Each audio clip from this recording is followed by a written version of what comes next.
तो अब हम ये करेंगे कि हम अपनी एक रोलर कोस्टर डिज़ाइन करते हैं और हम सपोज़ करते हैं कि हमने इंजीनियरिंग करनी है एक रोलर कोस्टर की।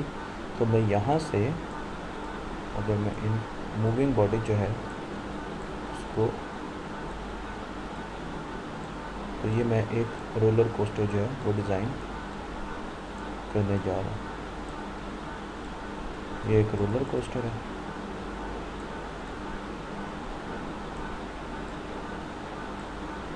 और आपने अगर रोलर कोस्टर पर कभी आप बैठे हों तो आपको आइडिया होगा कि मैं सही डिज़ाइन नहीं कर रहा। और ये एक रोलर कोस्टर है और ये उसका बार ग्राफ, ठीक है। मैंने आपको बताया था कि स्पीड जो है हम यहाँ से देख लेते हैं और फ्रिक्शन जो है वो हम जो है उसको 50% रखते हैं। तो मैस जो है वो मैं अभी भी 50% रखता हूँ। तो मैं इसको यहाँ पर मूव करवाने की कोशिश करता हूँ। तो आप देखें यहाँ पर पोटेंशियल एनर्जी मैक्सिमम और थर्मल एनर्जी जो वो ज़ीरो, काइनेटिक एनर्जी ज़ीरो और टोटल जो है वो ज़ीरो। तो मैं यहाँ से इनको मूव करवाता हूँ और ये दूसरी तरफ जा रहे हैं। तो अब जब ये गए तो ये अगली जो है रोलर कोस्टर का जो पाथ है या उसकी अगली जो हाइट है उससे ऊपर नहीं जा सके। इसकी क्या वजह? अगर आप देखें, इस तरह अगर आप देखें तो ये आगे नहीं जा पा रहे, यहाँ पर नहीं जा पा रहे। मैं यहाँ पर करता हूँ और मैं यहाँ से यहाँ पर जाता हूँ, पर ये आगे नहीं जा पा रहे। अच्छा, मैं ये करता हूँ कि मैं फ्रिक्शन जो है उसको कम कर देता हूँ और फिर देखता हूँ कि क्या ये आगे जा पाते हैं कि नहीं जा पाते। अब देखते हैं, अब एक्सपेरिमेंट करते हैं। बहुत पास चले गए पर अभी भी वापस नहीं जा सके, आगे नहीं जा सके। तो मैं अब ये करता हूँ कि फ्रिक्शन को वापस लेके आता हूँ। फ्रिक्शन ने इफ़ेक्ट तो डाला क्योंकि ये आगे तक गए। और मैं यहाँ पर, क्या आप कभी आपने ऐसी रोलर कोस्टर देखी है जिसकी पहली हाइट छोटी हो और दूसरी हाइट बड़ी हो? आपने यकीनन कभी ऐसी रोलर कोस्टर नहीं देखी होगी। हमेशा आपने जो भी रोलर कोस्टर्स देखी होंगी उसकी पहली हाइट बहुत बड़ी होती है। उसकी वजह यह है कि पहली हाइट से फिर आगे पोटेंशियल एनर्जी और काइनेटिक एनर्जी इतनी आती है कि वो अगली हाइट्स को अगली हाइट्स को कवर करने के लिए आसानी होती है। क्योंकि हमारी मूविंग बॉडी में किसी किस्म की भी कोई मोटर नहीं लगी हुई, तो उसने अपने मोमेंटम पर आगे जाना। तो इसलिए उसको इनिशियल मोमेंटम इतना ज़्यादा होना चाहिए कि वो अगली हाइट्स जो हैं उनको सर करने के लिए जितनी एनर्जी चाहिए वो उसमें आ चुकी हो। तो अब मैं ये देखता हूँ कि मैं यहाँ से इनको मूविंग बॉडी को मूव करवाता हूँ। आपने देखा कि सिस्टम की ओवरऑल एनर्जी बढ़ गई।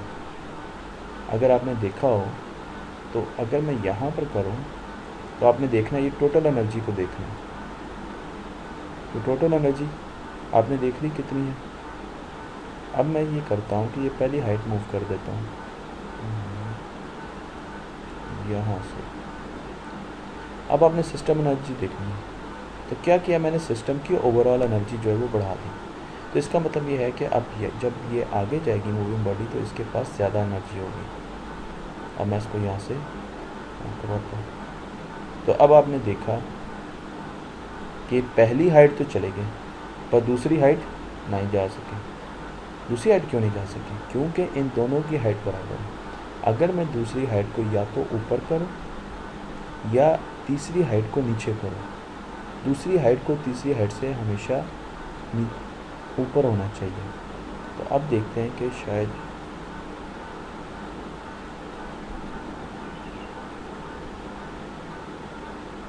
अब ये देखें, ये चली गई। तो ये रोलर कोस्टर का जो है ये मैकेनिज़्म है, ये एक असूल है कि आपकी पहली हाइट जो है वो सबसे बड़ी होगी, दूसरी हाइट उससे छोटी होगी और तीसरी हाइट जो है वो बहुत ही छोटी होगी। क्योंकि आपने जो एनर्जी गेन की होती है पोटेंशियल एनर्जी और वो कन्वर्ट हुई होती है काइनेटिक एनर्जी में, उसी के थ्रू आपने आगे चढ़ना है। अब एक और चीज़ भी देखते हैं और वो मैं इसको दोबारा जो है स्लो मोशन में चला के आपको दिखाता हूँ। अब यहाँ पर देखें कि आपके पास इस वक्त पोटेंशियल एनर्जी है। अब हम इसको चलाते हैं।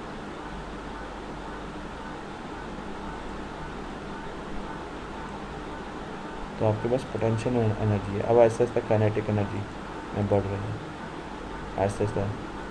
अब क्या हुआ, थर्मल भी आ गई, थर्मल एनर्जी भी आ गई। अब क्या हुआ, फिर पोटेंशियल एनर्जी मैक्सिमम चलेगी क्योंकि आप मैक्सिमम हाइट पे हैं, और काइनेटिक एनर्जी कम हुई। और फिर काइनेटिक एनर्जी अब ज़्यादा होगी क्योंकि आप कम का हाइट पे हैं और मोशन में हैं। पोटेंशियल इसलिए कम है कि कम हाइट पे हैं, काइनेटिक इसलिए है कि आपकी स्पीड ज़्यादा है, मोशन में है। थर्मल एनर्जी जो है वो बढ़ती जा रही है और फिर पोटेंशियल एनर्जी अब फिर। तो आपने ये देखा कि क्या कभी आपने थर्मल एनर्जी को कम होते हुए देखा किसी भी ग्राफ में? मैं फिर एक मरतबा चलाता हूँ और आपको दिखाता हूँ। आपने ये देखना है कि काइनेटिक एनर्जी और पोटेंशियल एनर्जी तो कम ज़्यादा होती है, क्या थर्मल एनर्जी को आपने कम होते हुए देखा?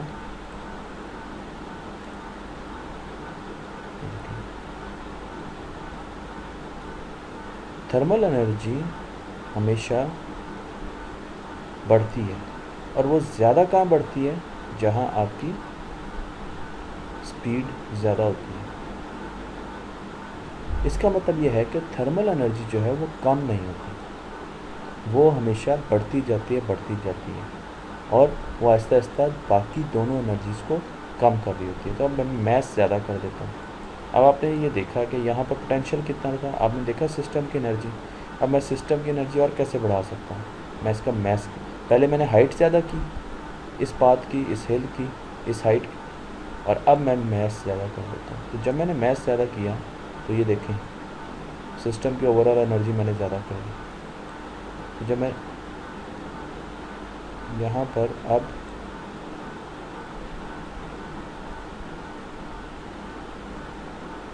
देखें मैथ्स कितना ज़्यादा हो गया, और जब मैथ्स ज़्यादा हुआ तो फिर आपकी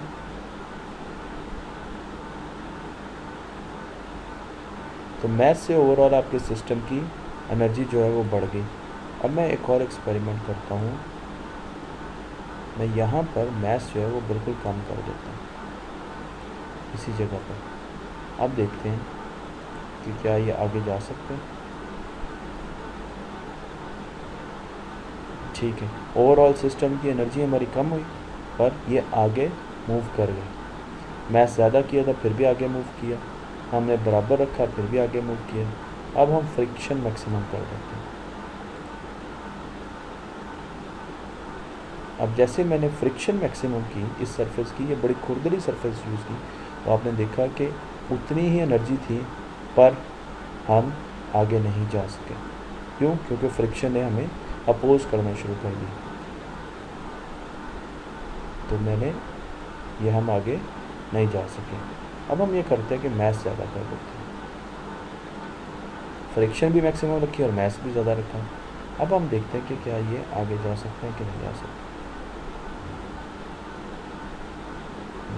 क्योंकि मैथ्स ज़्यादा करने से, वज़न ज़्यादा बढ़ाने से फ्रिक्शन ने भी उतनी ज़्यादा ताकत से काम करना शुरू कर दिया। जितना मैथ्स ज़्यादा बढ़ेगा फ्रिक्शन जो है उतनी ही ज़्यादा बढ़ेगी, तो ये फिर भी आगे नहीं जा सके।